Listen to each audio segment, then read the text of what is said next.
Prior to the adoption of Birmingham's 2016 road safety strategy, the region had been seeing a steady decline in the number of people killed or seriously injured on the roads. Since then, the numbers have remained more or less stable. About 22 people are killed each year and 400 suffer serious, often life-changing injuries. In other words, the progress has stalled. The 2016 strategy lacked a holistic approach, focusing only on small areas like single junctions where there have been clusters of road traffic collisions, and using measures like speed bumps, pedestrian refuges or guardrails that are now known to be ineffective at protecting vulnerable road users. The knock-on effect is that there is a general decline in walking and cycling. We've actually got one of the lowest rates of walking in the UK. So clearly, that road safety strategy hasn't made people either be or feel safer. Zoom forwards to March 2025 when the City Council publishes the new Birmingham Road Harm Reduction Strategy. This time adopting the internationally recognised Vision Zero approach, following the likes of Oslo and Helsinki, which in the last 12 months have experienced no deaths on their roads. Key to this new plan is reducing the number of cars driving into this city. But whether we can really achieve this and our goal of zero road deaths depends on strong leadership and community buy-in. Today I'm talking to Jeremy Leach from Action Vision Zero about this concept that began in Sweden and that we hope will transform Birmingham to become one of the UK's safest cities for all road users. Jeremy, thank you very much for joining me. Great to be here. Thanks, Kevin. So, Jeremy, could you tell us what the idea behind Vision Zero is and what influence it might have on the design and management of our roads and streets? So the idea of Vision Zero in relation to roads and streets comes from Sweden in the mid-1990s. And they were feeling that what was going on in, say, the rail industry or the air industry or, in other sectors, this idea that death and serious injury at work or in those forms of transport is not acceptable, that could be transferred to roads and streets. They had a slightly different problem that they were initially focused on, which was in Sweden there's an awful lot of say 2 or 3 lane A roads throughout the country, and there was a slightly more rural roads problem that they faced, and then they evolved. That's been evolved in relation to Vision Zero, where it's been taken up across other countries to be a bit more of an urban focus, because that's where pedestrians, people walking and cycling, are particularly vulnerable.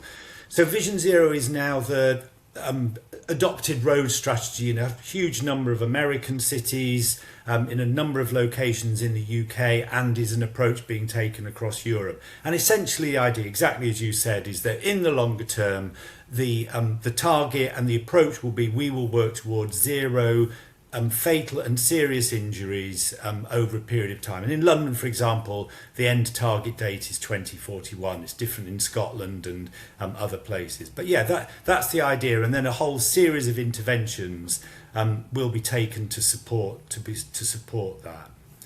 I think that if you take this Vision Zero approach, it is going to affect every aspect of how your streets and roads are designed. So this is something that changes, and not just in relation to road casualties. There are other benefits from it, and I'll maybe touch on those later. But this is a wholesale change, and I think you're right to talk about Oslo and Helsinki as examples that have succeeded. Those cities are transformed by what's happened in a positive way. Yeah. Okay. So, in order to get to Vision Zero, you need a methodology. Method that Birmingham's adopting is a safe systems approach. Is that the common method that you see across the world? Yeah, the approach that's normally adopted is the safe system one. So one focuses on speeds, safe streets and roads, safe vehicles, safe behaviours or people, and then the post-collision implementation, how people are supported, and after a serious crash. What we would argue is missing from the safe system is the idea of less traffic. there's some fantastic work been done by a Canadian researcher called Todd Littman, which absolutely lays bare the need to reduce traffic. And he gives example. I mean, the most recent one that's really interesting is I don't know if you read about New York City having adopted congestion pricing early in this year. There was quite a sort of kerfuffle about that because a certain president was against it and wanted to revoke it. That hasn't happened so far. I'm really pleased to say, but the reductions in traffic in New York City have had a number of benefits. Most notably is significant reduction in casualties. So we would argue that there are few examples of genuine significant casualty reduction using Vision Zero which don't also include a reduction in traffic volumes. And what's really good through the most recent Birmingham strategy is there's a lot of talk about reducing traffic volumes in exactly the right places. However, and I'm sure you know more about this than I do, it's whether that's being delivered and how it's being delivered. That's politically always the most difficult thing. Yeah. So Birmingham, we did introduce the clean air zone in Birmingham, but I think that more had an effect of changing the types of vehicles that were coming in rather than reducing. The same technology, I'm sure, could be used for congestion charging. Yeah, as you say, that's an issue of political will. There is, I mean, as you say, it does talk in the Birmingham Road Harm Reduction Plan about reducing the traffic, but there are no targets in there as to when to reduce it. There's no method of delivery on that.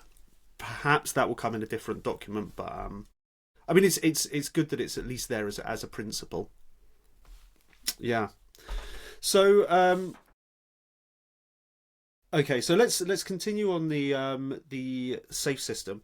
So safe system uses two basic facts about people, which is to say that people make mistakes when they're on the roads, and people are vulnerable to being killed or seriously injured if they're involved in a crash. If we use these kind of basic tenets, these kind of basic ideas, what does that how does that help us as a starting point?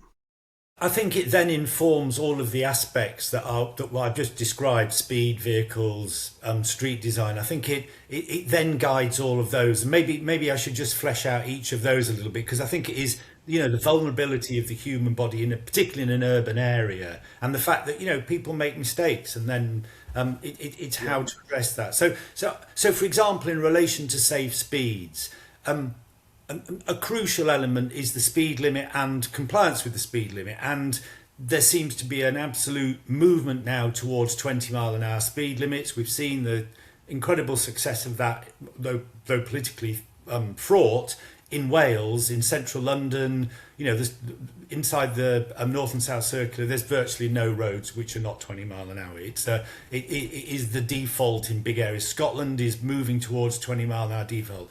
In Birmingham, the rhetoric has been great on 20 mile an hour. They've talked about residential roads, but they've also talked about main roads. And there's a recognition in the strategy that where collisions are at their greatest number is where people and vehicles mix.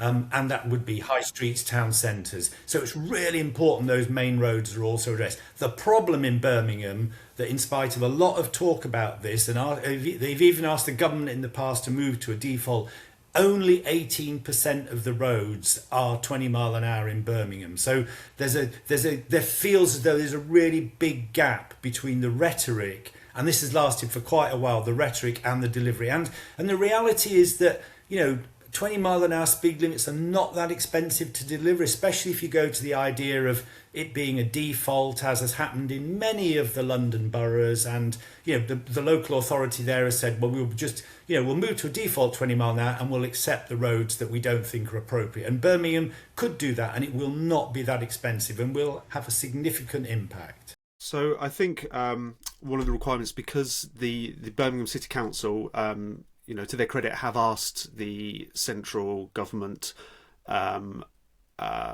twice now. I think they recently asked again for a reduction to default 20 miles an hour. They were previously denied, saying it would need to be a national limit. We know that it would have to be on a kind of road by road basis now, which I think there are claims that it will cost sort of 6 to 7 million to roll that out across the city. Yeah. Obviously, we know there's huge economic benefits that would come back from that. But one of the things we have in this road harm reduction strategy is that that the intention that any B or A roads would be expected to remain as 30s. And so many of Birmingham's roads have been classified. And they cut all across the city, and many roads which you would think this must be an unclassified road is actually considered, part of the strategic network. It's a B roads. Whilst they continue using that as their model, you will get this kind of continual 2030 across the city, even if all the residential roads and urban centres, they do manage to get to 20. Sorry, and that's really problematic because for example.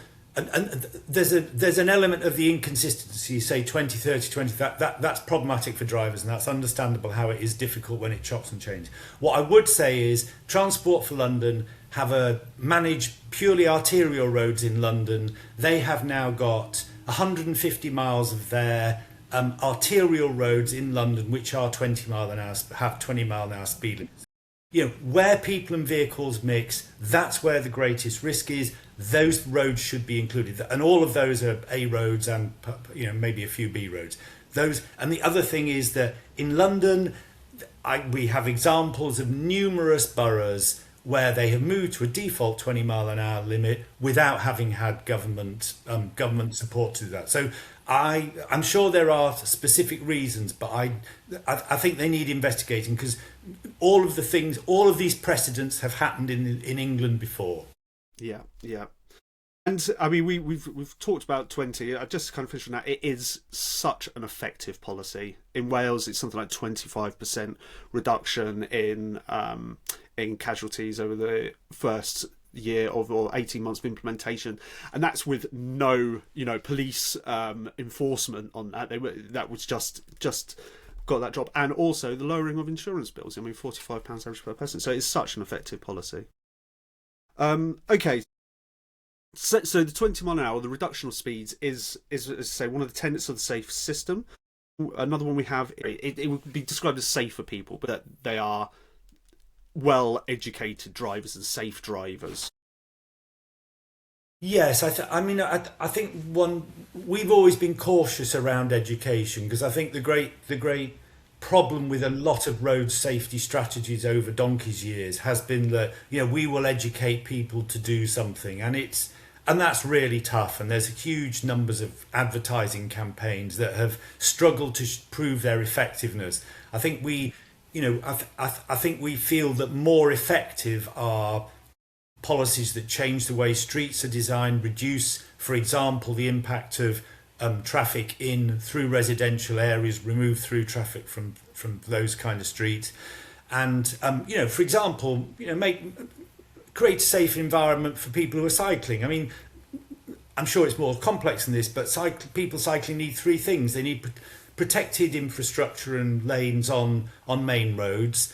They need other vehicles to be travelling at no more 20 miles an hour, and then they need residential neighbourhoods not to have through traffic. I mean, this is not that hard. And then for pedestrians, then a safe town centre will have a lot more capacity to cross roads safely. So you'll have pedestrian crossings on all arms of junctions.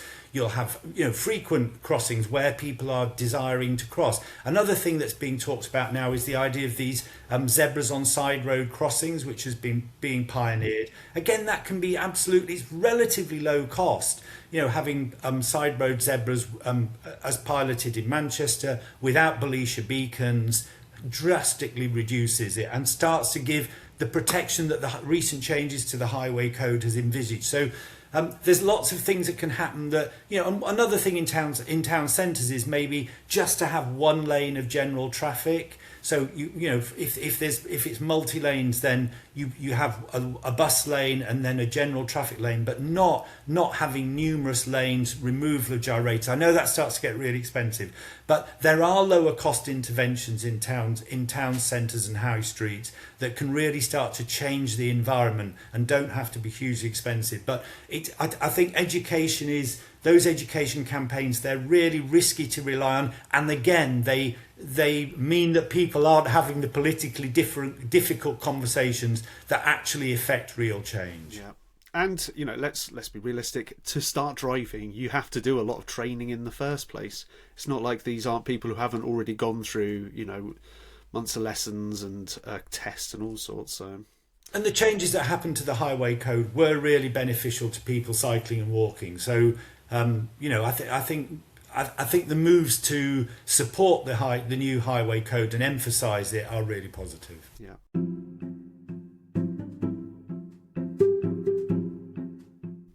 So we touched on briefly another tenet, which is to provide safer roads, and much of that is certainly in areas is to just reduce the through traffic. Now, this is, you know, a core of if we need to roll out a Vision Zero strategy, we need to be getting on and delivering, you know, these politically sensitive things like low traffic neighbourhoods. And that is how, you know, places like Oslo and Helsinki have managed to do it, is they have rolled out. This is how London is doing it. I mean, we have, you know, kind of one well-known low traffic neighbourhood in Birmingham, and it has been a lightning rod. Can Vision Zero be delivered without those types of implementations? I think you can deliver.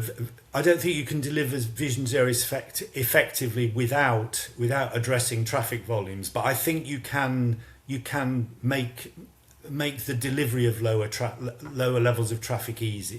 What we have worked on is, I mean, there's a number of interesting elements here. So, for example, deprivation is a really significant element of people being involved in road casualties and crashes. If you live in an area that's more deprived, then you are twice as likely to be involved in a road collision as you are if you live in a more affluent area. Yeah. So again, you know, and there are less affluent areas tend to have lower levels of car ownership. So the whole conversation starts to be a bit easier around reducing traffic through neighbourhood streets, such as has been called healthy streets, is called healthy neighbourhoods or low traffic neighbourhoods. So I do think focusing on those communities where the level of harm is innately highest and rolling them out on that basis is a lot easier. And the other thing that was, you know, inevitably not done brilliantly at the time of the pandemic was just this issue of engagement and consultation. And I think while you can have the idea to reduce traffic on neighbourhood streets, you've then got to let the community help you to design those interventions. And I think if you can bring people much more easily with you, the other thing is that's got to happen at the same time, you've got to be thinking about how you're reducing traffic on main roads, because people are rightly concerned that there will be a migration of some traffic from the neighbourhood streets to main roads. You've got to be thinking about how you're going to reduce traffic on main roads as well.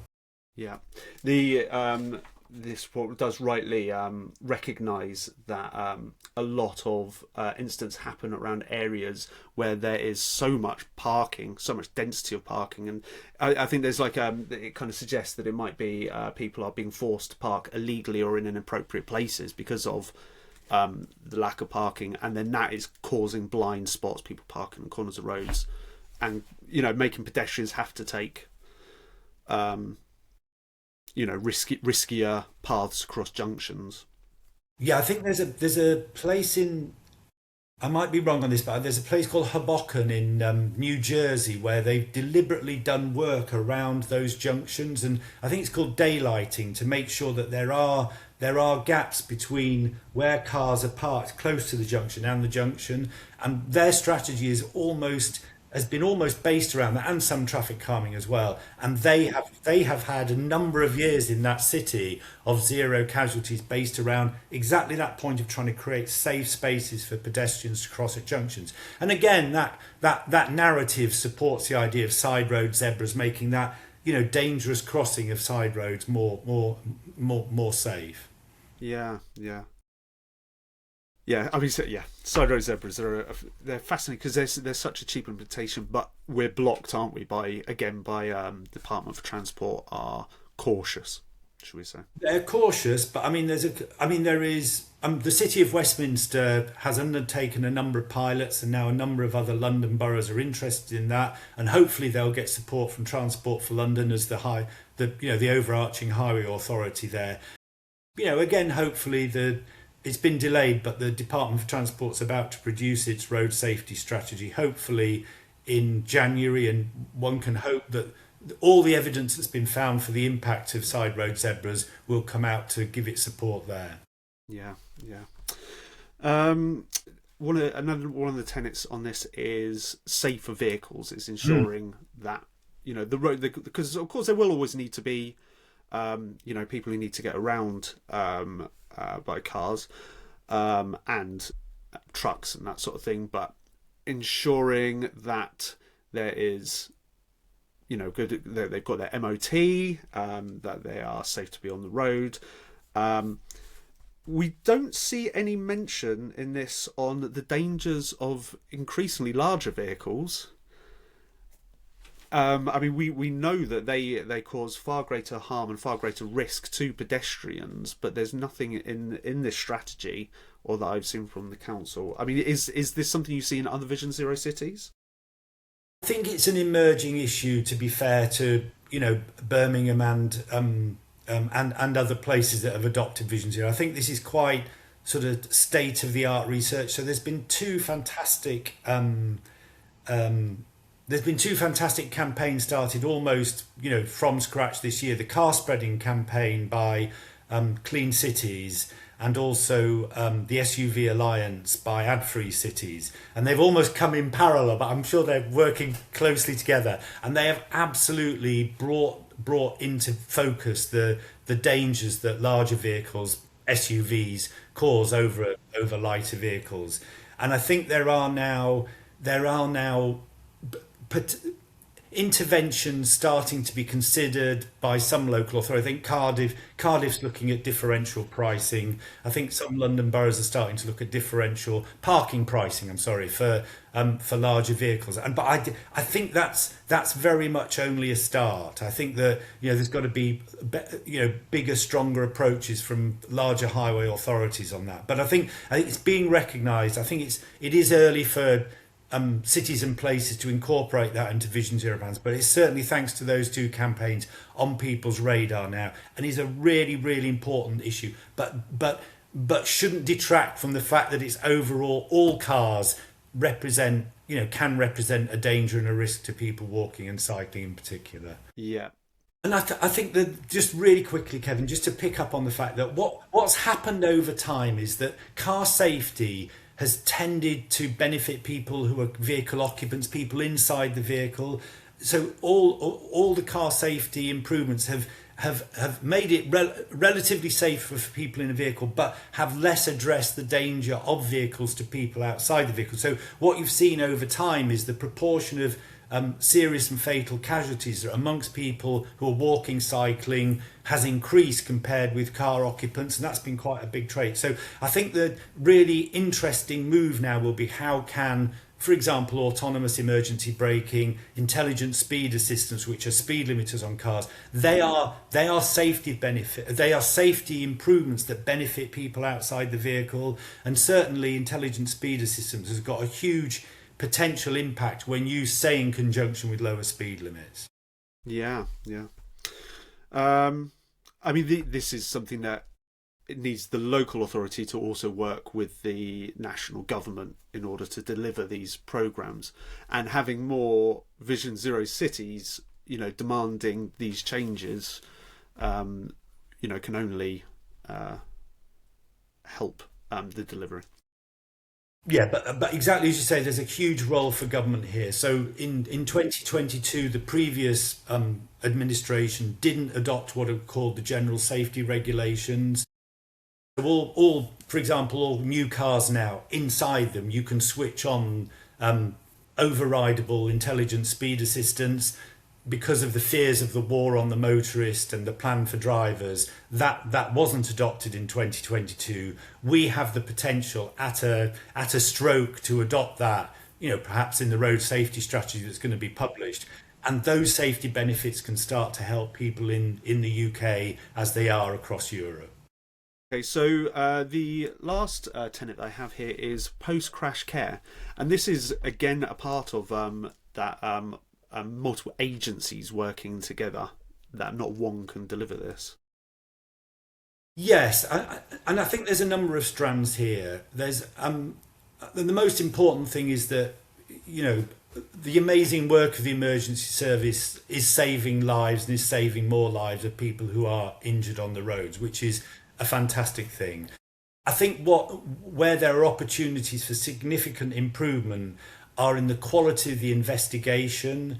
So it's really important to the civil compensation that people can claim, that there is a sense of who was at fault, and that the people who were, say, walking and cycling are able to claim for the civil compensation that will help them rebuild their lives. And that needs high quality officer investigations, not just for fatal crashes, but also for serious casualties. And then I think there's the whole issue of how we learn from crashes. You know, I think, you know, there are often coroner reports that say this should change, but they're always very location specific. And we don't learn from fatalities in a way that society could learn, and we could make a huge difference by actually taking the knowledge we have. You know, it's so easy to say, oh, you know, that happened there, and it could be made applicable to a much wider range of cases, and we refuse to learn because in our societal focus is so around the motor vehicle and the right to drive, and overlooking the impacts that it has. So I think that I think there's support for victims. There's some great work done by the Sarah Hope line, by Brake and Road Peace, but having that support that the city or the local authority, highway authority ensures is available for people is really important, and that can again make a difference as families and people rebuild their lives. Yeah. So I mean, I think that's been a great overview of Vision Zero, particularly as it applies to Birmingham. Thank you very much, Jeremy, for your time. That's been really, really enjoyable to talk to you about this. Thank you. Yeah, it's great to be able to kind of shine light on this. So, thanks a lot.